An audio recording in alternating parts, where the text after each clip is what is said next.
segundo Lucas, capítulo 19, versículo 37, diz assim: E quando se aproximava da descida do Monte das Oliveiras, toda a multidão dos discípulos passou jubilosa a louvar a Deus em alta voz por todos os milagres que tinham visto. Amém. Senhor, obrigado pela tua palavra que lemos mais uma vez nessa noite. Ó Deus, buscamos, como louvamos aqui, queremos conhecer o teu coração. E cada vez, ó Deus, que ouvimos a tua palavra, a tua voz, o teu Espírito Santo, nós conhecemos um pouco mais do Senhor. O teu Espírito, Deus, nos conduz, nos ensina. Ó Pai, é isso que pedimos nessa noite, que através da ministração da palavra o Senhor possa nos ensinar, nos conduzir. Ó Deus, nos edifica, Pai, porque não estamos aqui para ouvir doutrinas de homens, não estamos aqui, meu Deus, para sermos consolados com autoajuda ou com filosofias humanas, mas precisamos da tua palavra para seguir adiante. E é por isso que eu peço ao Senhor, sobre minha vida, a unção e o poder do Espírito Santo, para que eu possa ministrar a tua palavra, de modo que ela alcance os corações, que ela dê fruto, meu Deus, e que todos nós possamos ser edificados por ela. Assim oramos, meu Deus, te agradecendo em nome de Jesus. Amém. Amém, irmãos, podem sentar. Amados, como eu disse, na quinta-feira nós falamos a respeito de oração. Mencionei aqui o porquê do dever da nossa oração. Falamos de alguns aspectos do caráter de Deus. Entre eles falamos a onisciência, a onipotência, a onipresença. E falamos que Deus tem uma vontade soberana. Nós clamamos a Deus, mas Deus tem uma vontade. E Deus cumpre a sua vontade. E isso está, isso está intimamente ligado às nossas orações. Está também intimamente ligado ao conceito da providência divina. Deus tudo sustenta, tudo controla, tudo provê. Então, todas essas coisas estão debaixo das mãos de Deus. E quando nós vemos tudo isso acontecer, as respostas às nossas orações, nós vemos a ação de Deus. E vemos Deus operando milagres. Você crê que Deus opera milagres? Amados, nós estamos passando por um momento de tamanha luta que muitos estão desacreditando em milagres. E esse é um problema grave, porque quando nós olhamos para dentro da igreja e vemos que no meio de nós, entre os irmãos, começa a fraquejar esse reconhecimento, já não vemos mais os milagres de Deus. Isso é um problema, é um sinal grave, uma enfermidade espiritual, que nós precisamos buscar a cura em Deus, porque olhando para a palavra, nós vemos que Deus faz, como diz, grandes sinais, prodígios, maravilhas, mas hoje nós talvez pensemos assim: olha, eu não vejo mais isso. Muito pelo contrário, eu vejo tanta tribulação, tanta gente morrendo, tanta injustiça. Está meio relacionado, irmãos, ao que falamos na quinta-feira. E quando olhamos para esse assunto de milagres, nós poderíamos dar uma definição. Há várias definições para milagres, tá? Mas poderíamos dizer que é uma atividade divina na qual Deus desperta a admiração e espanto das pessoas, dando testemunho de si mesmo. Ou seja, é uma atividade em que Deus age. E aí, alguma definição pode dizer que é uma atividade não comum, uma atividade fora do comum, ou menos comum, né, do que nós estamos vendo, do que nós costumamos ver, e que desperta admiração e espanto. A própria palavra milagre, né, tem esse sentido de arregalar os olhos, né, de ter aquele espanto da coisa que você está vendo. Isso seria mais ou menos uma definição de milagre. E nós vimos aqui que Deus dá testemunho de si mesmo. E como eu disse, há outras definições de milagre que eu não gosto muito, não é? E principalmente essa que diz que é uma atividade menos comum, porque dá a intenção, acaba nos influenciando e nos tirando a visão de que Deus faz milagres todo momento, todo dia. Por exemplo, quando uma pessoa se rende a Cristo, isso é um milagre. Alguém se rendeu, se entregou ao Senhor Jesus. Isso é um milagre, porque só o Espírito Santo pode fazer. Só Ele convence do pecado, da justiça, do juízo. Então, quando alguém se arrepende, é pela graça de Deus que o alcançou e ele se arrependeu. Isso é um milagre. Mas pode ser que por você ver, né, várias pessoas se rendendo, você já nem veja mais isso como um milagre. Então eu não gosto muito da definição de que é uma atividade menos comum. Eu, por exemplo, quando eu vejo a chuva, para mim é um milagre de Deus. Quando nós vemos coisas menos comuns, como o nascer do sol, o pôr do sol, para mim é um milagre de Deus. Quando nós acordamos a cada manhã, o você estar aqui é um milagre de Deus. Então, irmãos, coisas comuns que acontecem na nossa vida, a gente acaba não reconhecendo mais como milagres. Imagina só, quando Deus criou o mundo, o primeiro dia, o primeiro pôr do sol, o primeiro nascer do sol. Se nós fôssemos testemunhas naquele momento, nós arregalaríamos os olhos assim, que coisa maravilhosa. A primeira vez que choveu sobre a terra, quando caiu o dilúvio. Para nós hoje, é uma coisa comum, mas para eles que nunca tinham visto, quando viram a chuva, que milagre, está caindo água do céu. Irmãos, hoje a igreja também pode passar por esse processo de não ver mais milagres nessa ação. Alguns dizem assim, o milagre é quando Deus tem uma ação mais direta, né, na nossa vida ou nos acontecimentos. Mas isso também é uma ideia errada, porque ou direta ou indiretamente pode dar uma impressão de que Deus só age de vez em quando. E aí ele, quando determina, ele criou todas as coisas, criou as leis naturais, isso é um outro erro, é dizer que milagre é quando não há uma explicação natural, quando a lei da natureza não consegue explicar. Todas essas informações, esses conceitos, não é? Essas definições de milagre, eu não gosto, eu não aprovo. Primeiro porque não colocam Deus no centro, Deus como autor. Dizer que ele agiu de maneira direta, ora, então quer dizer que de vez em quando ele não age. Quer dizer que ele criou o mundo e colocou as coisas para rodar, é como se fosse uma máquina funcionando, e aí quando ele vê que tem alguma pecinha com defeito, ele vai lá e dá um ajustezinho e depois vira as costas, deixa a máquina funcionando. Isso vai contra o que nós conhecemos da Bíblia, de que Deus está com os seus olhos sobre os bons e os maus, sobre todos, durante todo o tempo. Deus está controlando tudo. Então ele não se vira e de vez em quando ele age. Não, Deus não é assim. Mas nós precisamos tomar cuidado, porque acabamos passando os dias, acabamos deixando com que as dificuldades nos tirem a visão dos milagres. Esse momento, irmãos, é muito difícil para a igreja, porque com tanta tribulação, são muitos os que não veem mais diariamente os milagres, a ação de Deus. Várias pessoas que vão sair desse processo todo com perdas de família, né? Perdas de pai, de mãe, enfim, pessoas próximas, e podem sair, né, meio que com aquele sentimento de que Deus não faz mais milagres na minha vida. Nós não podemos deixar isso acontecer conosco. Então a atividade dos milagres, como eu disse, está diretamente ligada à resposta às nossas orações e à providência divina. Deus agindo todo o tempo, em todas as coisas, controlando tudo. Então, nós na Bíblia vemos muitos e grandiosos milagres.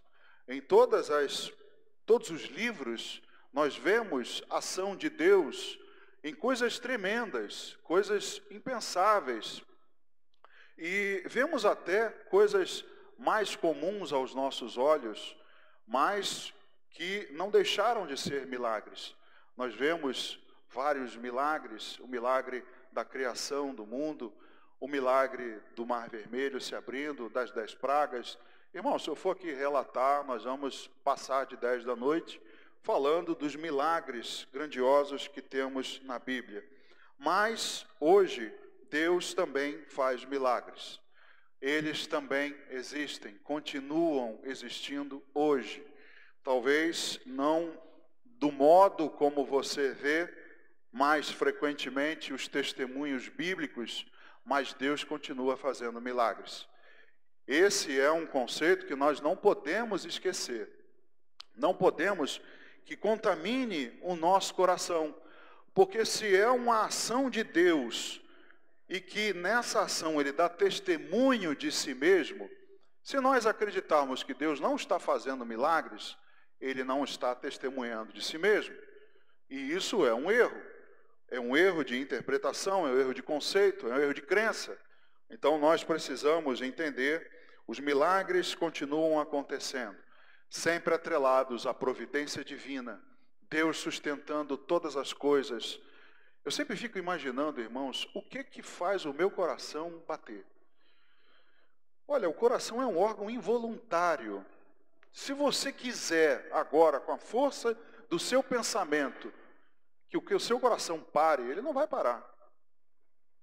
Simplesmente assim. Então eu fico imaginando assim, que força é que faz o meu coração pulsar? É Deus me dando vida. Que Deus é esse que me dá um ar para que eu possa respirar todos os dias? Irmãos, há Deus tomando conta, controlando todas as coisas, mantendo tudo no seu lugar, tudo dando continuidade à vida, tudo Deus controlando. E Ele continua dando testemunho de si. Então algumas coisas atrapalham, são barreiras que se levantam diante de nós para que a gente não veja mais os milagres de Deus. E aí entra, irmãos, o ceticismo. As pessoas começam a ficar céticas com relação a milagres. Não acreditam mais. Não acreditam que Deus pode fazer grandes coisas. Então, como eu disse, milagre não são os eventos impossíveis de se explicar por causas naturais. Ora, se acontecer alguma coisa e disser assim, olha, isso por uma causa natural eu não consigo explicar, então deve ser milagre. Isso não é uma definição. Onde está Deus nessa história? Então eu não posso dizer, não é? E são barreiras que os céticos costumam levantar, não são apenas os eventos que eu não consigo explicar por causas naturais, porque eu não menciono Deus nessa história. Também dá a impressão de que, se forem causas naturais, não há ação de Deus, não foi Ele que agiu, não é? Eu já ouvi também a respeito da abertura do Mar Vermelho, que não teria Deus aberto o mar, como aquela imagem que você conhece, mas Deus teria agido naquele momento nas marés e teria abaixado a maré e havia ali um banco de areia para o povo poder passar e tudo mais. Não que Deus não possa fazer dessa maneira, mas os céticos vão colocar em dúvida. Não foi Deus que agiu aí não. Foi uma coincidência. Naquele momento a maré baixou, naquele momento ali naquele lugar havia, né, um banco de areia, não era tão fundo, eles puderam passar. E aí quando veio o faraó, a maré encheu e etc e tal. As pessoas podem dar uma causa natural. E aí, irmãos, é aí o ceticismo que entra. Como num momento em que você, dando um exemplo esdrúxulo, se você é assaltado, chega um cara com a arma na mão. Aí esse cara diz, vou atirar em você. E na hora que ele vai puxar o gatilho, cai um raio na cabeça do miserável. Puf, fulmina ele. Aí você, que estava ali, prestes a levar uma bala, assim, é um milagre. Deus, nesse momento, mandou um raio e fulminou o bandido. Mas o cético que vai dizer, não, isso aí foi uma casualidade. Raios caem todos os dias, não caem? Caiu ali naquele lugar. Você deu, na verdade, foi uma sorte. Aí entra aí, né, o fatalismo, aquela história de que, pô, é a natureza, aconteceu, a maré baixou, aconteceu, passou um cometa naquele momento, aconteceu alguma causa, tem uma explicação natural. Então, irmãos, o ceticismo se agarra nisso. E nesses momentos, em muitas vezes, quem leva a autoria não é Deus. Há um tempo atrás, não sei se você lembra do milagre do rio Hudson, lembra? Virou filme, com Tom Hanks fazendo o papel do piloto do avião. Eu lembro que na época em que isso aconteceu, as manchetes ficavam exaltando, não é, o piloto, a perícia dele, como ele fez, nossa, tudo mais, exaltando o piloto, dando a eles o papel de herói.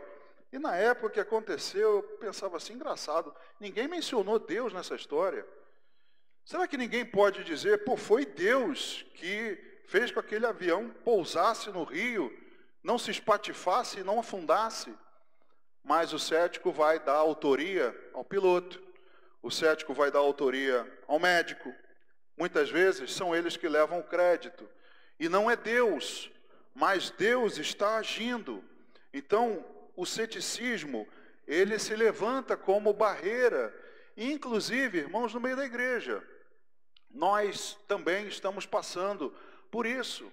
Nós estamos retirando da autoria de Deus, porque é Ele, mais uma vez, que dá testemunho de si mesmo. E nós estamos correndo esse risco de tirar a autoria de Deus de coisas que são milagres na nossa vida. Veja, para quem orou, a resposta é clara. É por isso que milagre a gente não pode considerar como algo que causa espanto aos nossos olhos. Não. Mas para quem orou, pode ser algo tremendo, algo avassalador.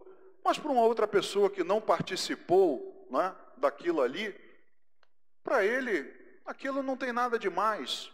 Como o exemplo do bandido, morreu com um raio na cabeça. Tem gente que morre.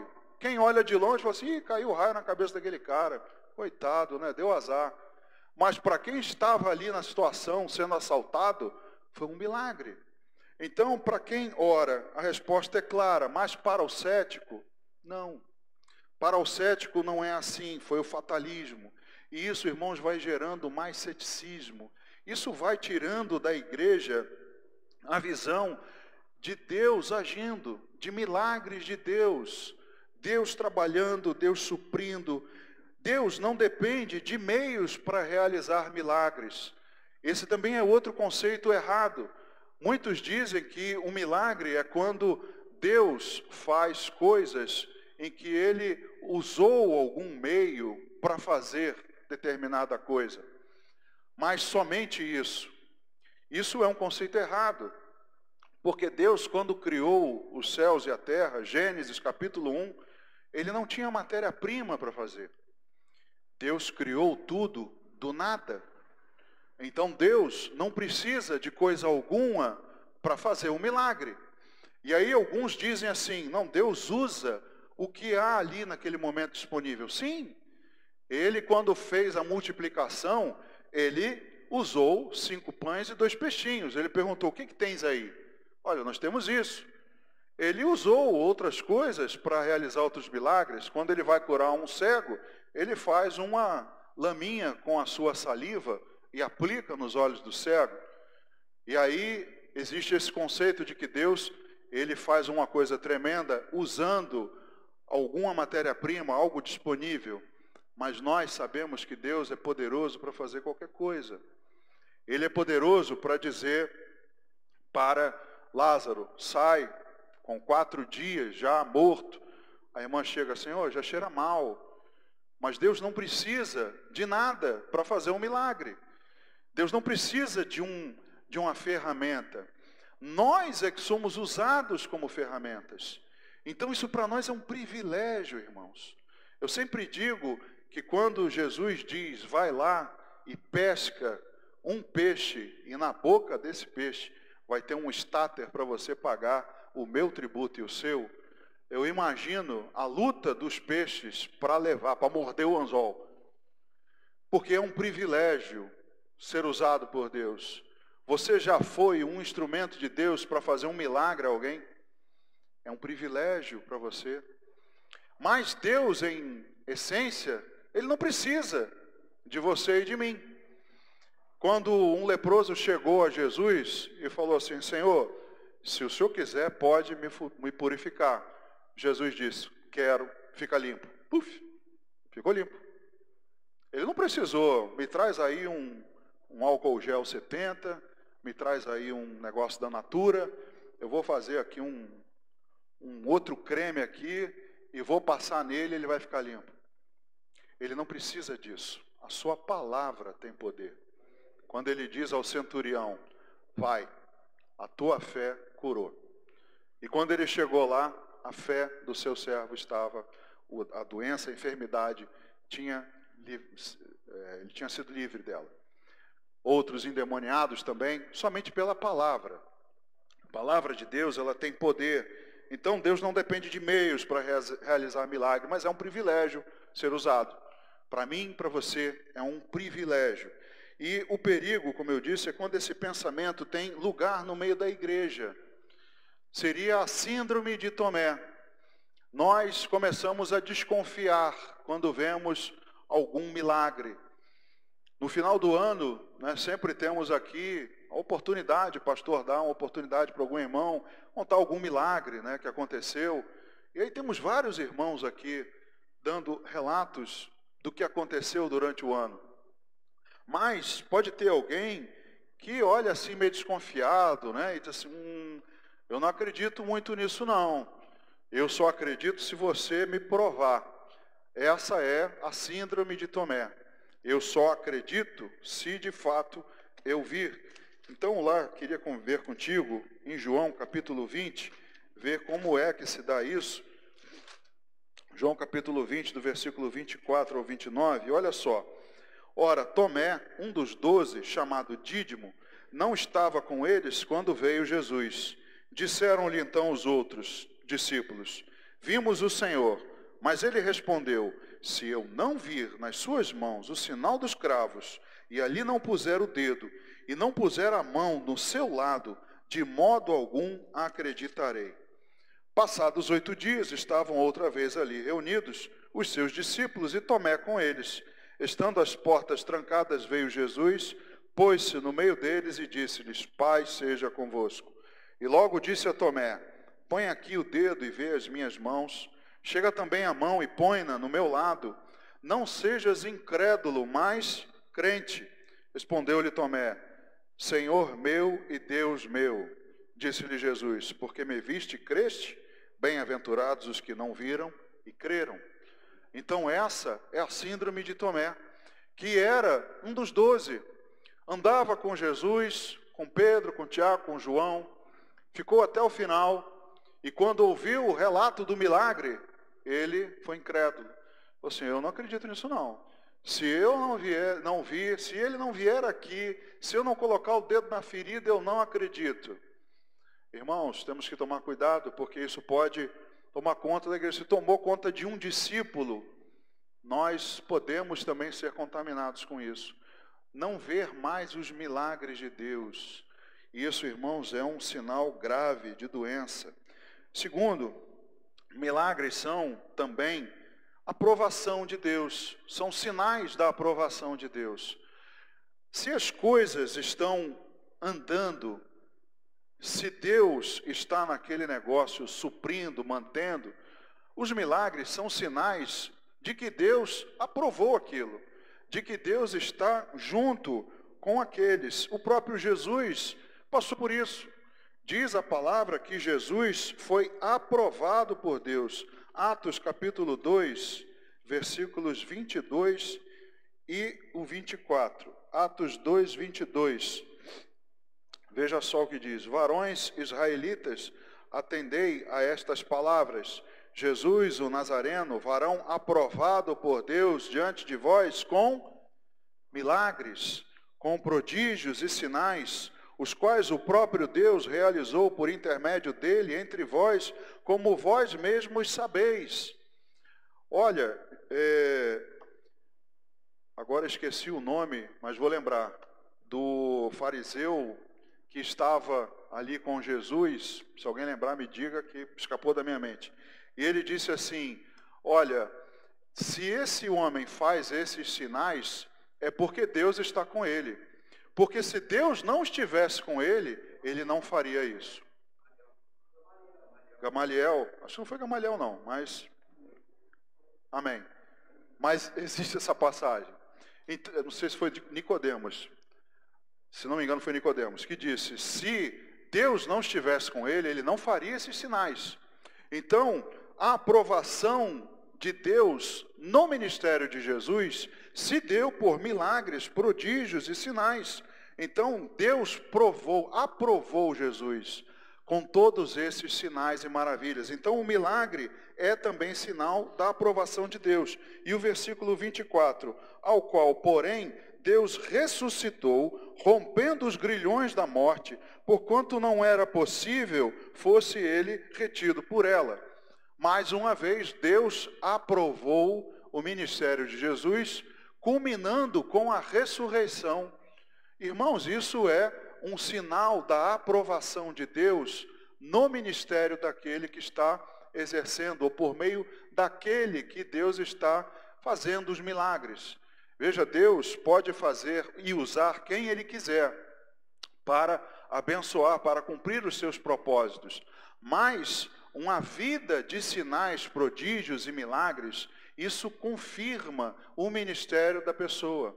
O profeta, toda vez que ele dizia alguma coisa a respeito, de uma palavra que Deus mandava, e aquilo se cumpria, ratificava, confirmava o seu ministério. Esse, de fato, é um profeta de Deus.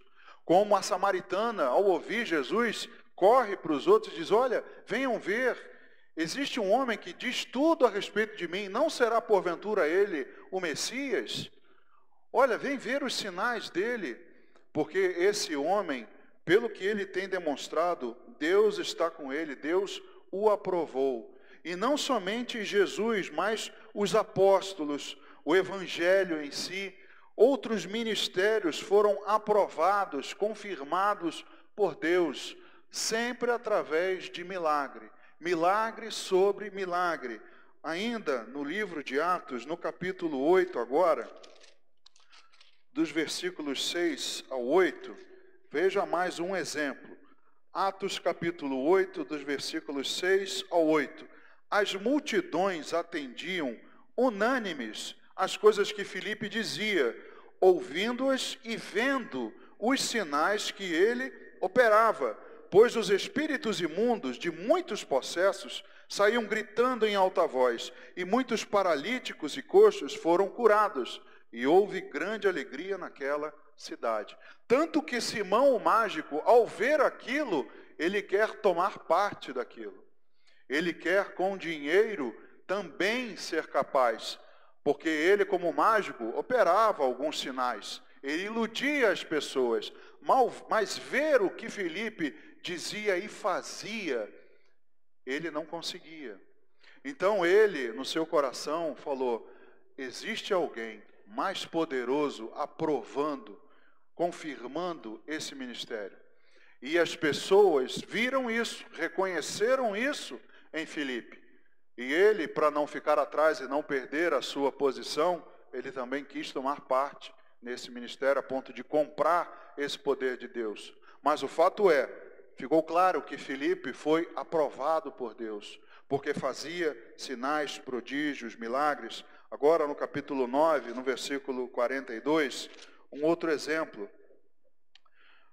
Isto se tornou conhecido por toda a Jope, e muitos creram no Senhor.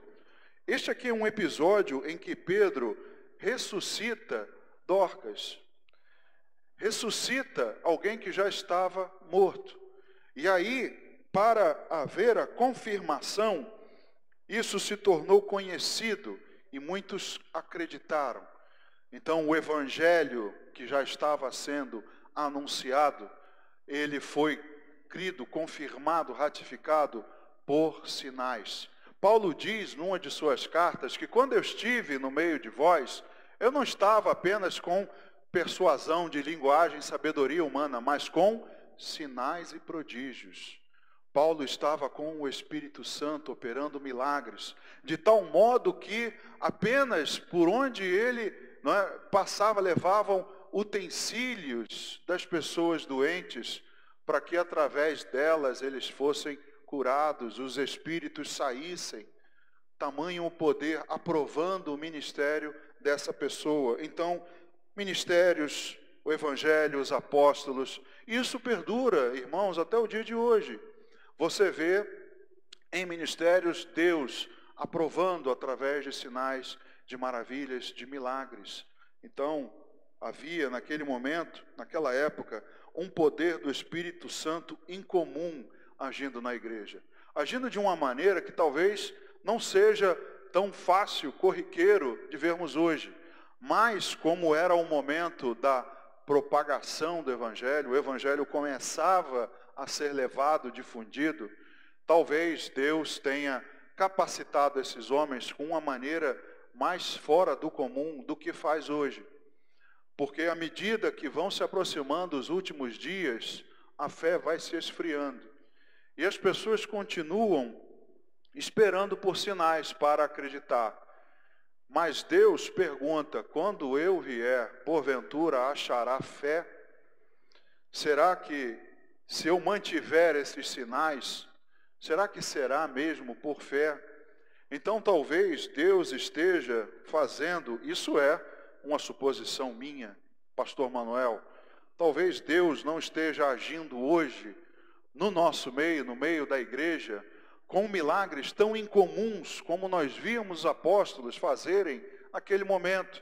Homens que não eram diferentes de qualquer um de nós, mas eram homens tementes a Deus, homens que buscaram fazer a obra do Senhor e foram capacitados com o poder do Espírito Santo. Se dispuseram com a própria vida, arriscaram a própria vida para levar a palavra do Senhor.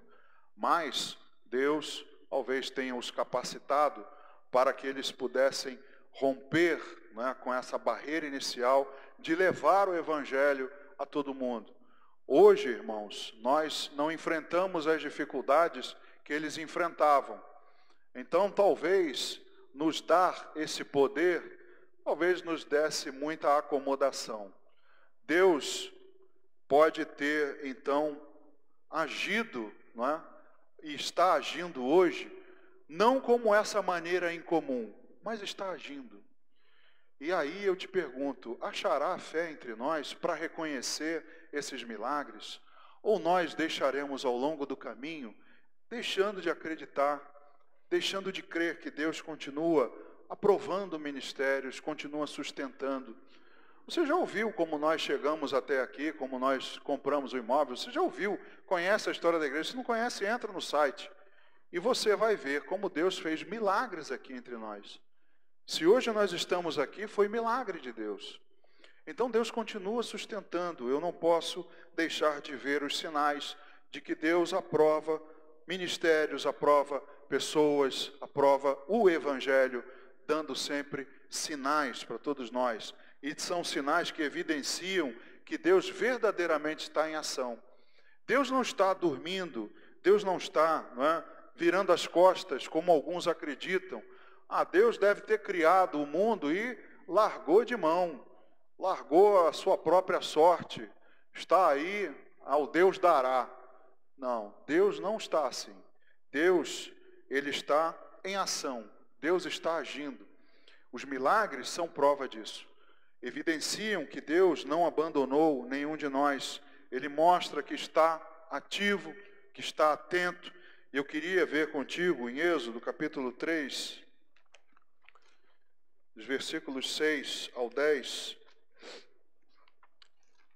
Êxodo, capítulo 3, dos 6 ao 10. Diz assim: Disse mais, eu sou o Deus de teu pai, o Deus de Abraão, o Deus de Isaque, o Deus de Jacó.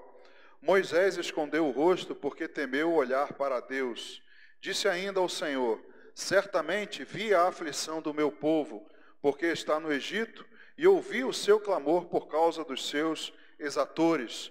Conheço-lhe o sofrimento, por isso desci, a fim de livrá-lo da mão dos egípcios e para fazê-lo subir daquela terra a uma terra boa e ampla, terra que mana leite e mel, o lugar do cananeu, do heteu, do amorreu, do ferezeu, do heveu e do jebuseu. Veja o que Deus diz aqui. Eu li só até o 8, mas vai até o versículo 10. Ele diz que o clamor dos filhos de Israel chegou até ele. E ele viu a opressão, viu o sofrimento do seu povo. Então alguns naquele lugar, naquele momento, poderiam pensar: Deus nos abandonou. O Deus de Isaac, o Deus que fez aliança com Abraão, Deus virou as costas para nós. Deus não está vendo o nosso sofrimento. Mas ele, quando levanta Moisés, ele diz: eu vi o sofrimento, eu ouvi o clamor, e eu agora, Moisés, levanto você para libertar o meu povo. Então Deus está ativo, está atento, Deus está olhando tudo que passamos, o que você passa. Não creia que Deus está te abandonando, não creia que Deus não está fazendo milagres na sua vida. Deus continua contemplando tudo, os seus olhos estão sobre todas as coisas, irmãos. Está lá no livro de Jeremias, capítulo 16, nos versículos 17 e 18. Veja só: porque os meus olhos estão sobre todos os seus caminhos. Ninguém se esconde diante de mim, nem se encobre a sua iniquidade aos meus olhos. Primeiramente pagarei em dobro a sua iniquidade e o seu pecado, porque profanaram a minha terra com os cadáveres dos seus ídolos, detestáveis, e encheram a minha herança com as suas abominações. Deus está contemplando, os seus olhos estão sobre todos os caminhos. Como nós falamos quinta-feira, Deus é onipresente, Deus é onisciente, Ele conhece tudo a nosso respeito. E exatamente também contra aqueles que não se rendem a Ele, Deus também está vendo, está contemplando os seus caminhos, e eles pagarão pela sua iniquidade. A ira de Deus permanece sobre os filhos da desobediência, diz a palavra de Deus. Sobre aqueles que ainda não se renderam ao Senhor Jesus, estão debaixo da ira de Deus. Isso é inegável. Então Deus está atento, seus olhos contemplam todas as coisas. Jesus disse que não cai um pardal em terra sem que Deus saiba. Os cabelos da sua cabeça estão contados. Deus conhece tudo, está contemplando tudo, irmãos. Então os milagres são a evidência de que Deus está em ação, de que Deus está atento, e não há quem o impeça. Isaías capítulo 43, versículo 13. Olha só o que diz o livro do profeta Isaías: ainda antes que houvesse dia, eu era, e nenhum há que possa livrar alguém das minhas mãos. Agindo eu, quem o impedirá? Agindo Deus, quem pode impedi-lo? Deus está aqui afirmando que ainda antes que houvesse dia, antes da criação, ele já existia. Deus já estava agindo, Deus já estava governando, Deus já tinha a soberania, a sua vontade própria, e Deus então diz que não há quem o impeça. Os seus sinais continuarão a serem evidenciados, continuarão a serem mostrados. Também milagres mostram os benefícios da vinda do reino às pessoas. Isso também é uma das funções dos milagres. Também é para mostrar os benefícios de que esse reino veio. Jesus fez muitos outros milagres que não foram relatados. Está isso dito lá no Evangelho segundo João, no capítulo 20, nos versículos 30 ao 31. João, capítulo 20, dos versículos 30 e 31. Diz assim: na verdade, fez Jesus diante dos discípulos muitos outros sinais que não estão escritos neste livro. Estes, porém, foram registrados para que creiais que Jesus é o Cristo, o Filho de Deus, e para que, crendo, tenhais vida em seu nome. Jesus fez vários outros milagres que não foram relatados. Aí tem aqueles que estudam os evangelhos e fazem a contagem dos milagres. Ah, Marcos registrou tantos milagres, João registrou tantos, Lucas tantos. Fazem a contagem dos milagres de Jesus. Inútil, né? Porque João diz aqui, olha, ele ainda fez muito mais. Então não adianta você contar os que estão relatados aqui. Ele fez muitos mais, mas para que a gente creia, para que hoje a gente acredite e reconheça que Jesus é o Cristo, o Filho de Deus, e que, crendo nele, nós temos vida eterna. Irmãos, sinais de Deus estão por toda parte. Nós, olhando para a natureza, para todas as coisas criadas por Deus, já são sinais mais que suficientes para ver que Deus é Deus, que Deus está agindo. E os sinais que ele operava deixaram claros os seus propósitos. Os sinais que Jesus operava deixaram mais que evidentes a vinda do reino. No Evangelho segundo Mateus, lá no capítulo 12, no versículo 28, Mateus 12, versículo 28. Se, porém, eu expulso demônios pelo Espírito de Deus, certamente é chegado o reino de Deus sobre vós. Amados, não há outra maneira de que demônios saiam de pessoas se não for pelo nome de Jesus. Só no poder desse nome é que os demônios saíam. Então Jesus disse, acusaram ele de que ele expulsava os demônios pelo poder de Beelzebu. Aí ele diz, olha, se eu faço isso, o reino dele está dividido. Porque eu, que pelo poder dele expulso os dele, o reino dele está dividido, então não se estabelece. Mas, se eu faço isso pelo Espírito de Deus, é prova de que o reino de Deus está em vós, está entre vós. Então, eles, os sinais, os milagres, deixaram claro os propósitos de Deus e continuam deixando claro hoje, irmãos. Deixando claro que o reino de Deus está próximo. E mesmo com os milagres mais tremendos, muitos não creram, antes atacaram. Ainda em Mateus, no capítulo 3, nos versículos 1 e 2. Mateus, capítulo 3, versículos 1 e 2. Naqueles dias apareceu João Batista, pregando no deserto da Judeia, e dizia, arrependei-vos porque está próximo o reino dos céus.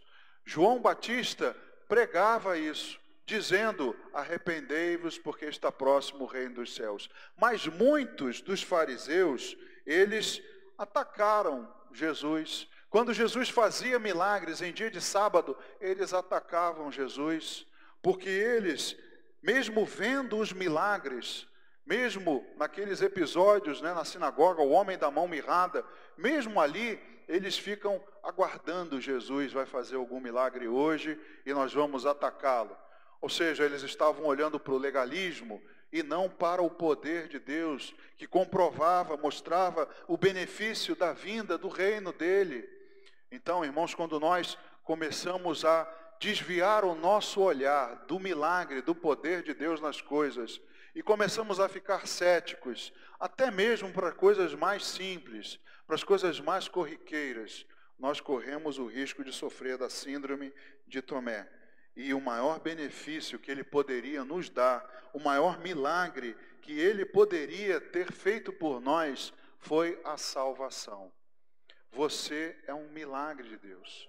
Você que é salvo, se rendeu a Cristo e está aqui hoje, você é um milagre de Deus. Você é uma evidência, você é um sinal de que Deus está ativo, atento, de que está agindo. Você é um milagre do benefício do reino de Deus. Irmãos, todas essas coisas estão diante de nós. Então há inúmeros milagres acontecendo hoje. Há inúmeros milagres, pessoas sendo curadas, livramentos, conversões, provisão e por aí vai. Vários milagres acontecendo, mas nós estamos dando ouvidos ao ceticismo, ao humanismo, que vem com uma doutrina de querer explicar as coisas, tirando a autoria de Deus. E nós estamos correndo o risco de cair nesse engano, nesse erro. Muito cuidado, irmãos, porque os milagres continuam acontecendo. Se para quem envolvido na causa foi assombroso, não há necessidade em que outros vejam assombro. Se foi para você algo assombroso, não é necessário que eu veja esse assombro, porque o envolvido no milagre foi você. Veja, irmãos, agora me lembrei de uma coisa. O diácono Pedro Paulo faz aniversário amanhã. Você acredita em milagre? Eu acredito em milagre. Quem sabe ele não tira, o escorpião do bolso e leva a gente amanhã para comer um churrasco, uma picanha. Uma outra pessoa que veja de fora pode não ver algo assombroso para isso tudo, mas a gente vai ficar assombrado. Oh, glória a Deus! Oh, maravilha! Se você crê em milagre, então creia que amanhã pode acontecer um churrasco. Então, irmãos, para que você que está envolvido na causa, você pode ficar assombrado com uma coisa pequena, com um milagre que talvez para mim não signifique nada, mas foi você que dobrou o seu joelho, foi você que orou, e aquela coisa simples, para mim, para você foi algo assombroso, para você é prova evidente da ação de Deus, Deus agindo até mesmo em coisas simples, porque a gente fica imaginando que Deus vai agir só para algo tremendo. Não, Deus não age só para coisas tremendas. Como eu disse, eu não gosto dessa definição. Para mim, Deus age em coisas pequenas também. Amanhã, quando eu acordar, ao nascer o sol, como ele mesmo diz, eu darei a chuva temporã, a serôdia, darei as estações, os frutos acontecerão. Para eles aquilo era um milagre. Deus está me dando o fruto da terra. Deus está mantendo as estações do ano. Que maravilha, Deus é bom. Glória a Deus por isso. Mas com o passar dos anos, dar fruto para mim, isso é a natureza. É assim mesmo, é o ciclo da vida. Eu não vejo mais a ação de Deus. O maná caiu a primeira vez, caiu a segunda, a terceira. Depois do 10º dia, já tinha gente que não estava mais olhando o maná como um milagre. Isso é normal. Cai, todo dia de manhã cai. Irmãos, vamos ver os milagres acontecendo. Só não está acostumado a ver milagres quem não sabe o que é um milagre. Se você sabe o que é, você é testemunha de que eles continuam acontecendo. Você é testemunha dos sinais, prodígios e maravilhas que Deus continua fazendo. Não permita que a situação tire de você essa visão de milagres de Deus. Para nós, os milagres são coisas que nos acompanham. Para a gente encerrar, o Evangelho segundo Marcos. Os irmãos do louvor podem se posicionar. Evangelho segundo Marcos, capítulo 16, do versículo 16 ao 18. Olha só o que Jesus diz lá no Evangelho segundo Marcos. Quem crer e for batizado será salvo. Quem, porém, não crer será condenado. Estes sinais hão de acompanhar aqueles que creem. Em meu nome expelirão demônios, falarão novas línguas, pegarão em serpentes, se alguma coisa mortífera beberem, não lhes fará mal. Se impuserem as mãos sobre enfermos, eles ficarão curados. O que é que Jesus está dizendo? Querido, você que se rendeu a Cristo, você que crê nele, os sinais hão de te acompanhar. Os milagres vão acompanhar a sua caminhada. Sua vida será um milagre. Porque diz a palavra, o meu justo viverá por fé. E sem fé, irmãos, tanto é impossível agradar a Deus, como também muito difícil que os milagres aconteçam. Porque Jesus não pôde fazer muitos milagres em Nazaré por causa da falta de fé das pessoas. Então, se você é crente, se você é cristão, não se preocupe, os milagres vão acompanhar a sua vida. E nesse caminhar, esses sinais vão mostrar que Deus está aprovando o ministério, Deus está ativo todas essas coisas, Deus está agindo. Amém? Vamos ficar de pé, vamos orar. Pai querido, obrigado, meu Deus, porque o Senhor é um Deus de milagres. Obrigado, Senhor. O que seria de nós se não fosse a tua ação, se não fosse, meu Deus, a tua provisão, o teu cuidado conosco? Nós te agradecemos, Pai, por tão grande cuidado, tão grande amor, que nos acompanham, Deus, confirmando o evangelho que pregamos, confirmando a tua ação, meu Deus, mostrando que o Senhor está atento, ativo, cuidadoso, soberano, reinando. Obrigado, meu Deus, por tudo isso. Não queremos, Pai, de deixar os nossos olhos fechados aos teus milagres. Nós queremos testemunhá-los. Queremos, meu Deus, que o Senhor continue confirmando, continue, meu Deus, se auto-mostrando, fazendo testemunho, dando testemunho de si mesmo, mostrando que o Senhor continua agindo. Não permita, meu Deus, que a incredulidade entre no meio de nós, que nós deixemos de ver os teus cuidados com a igreja. Nos abençoa, Senhor, fala conosco.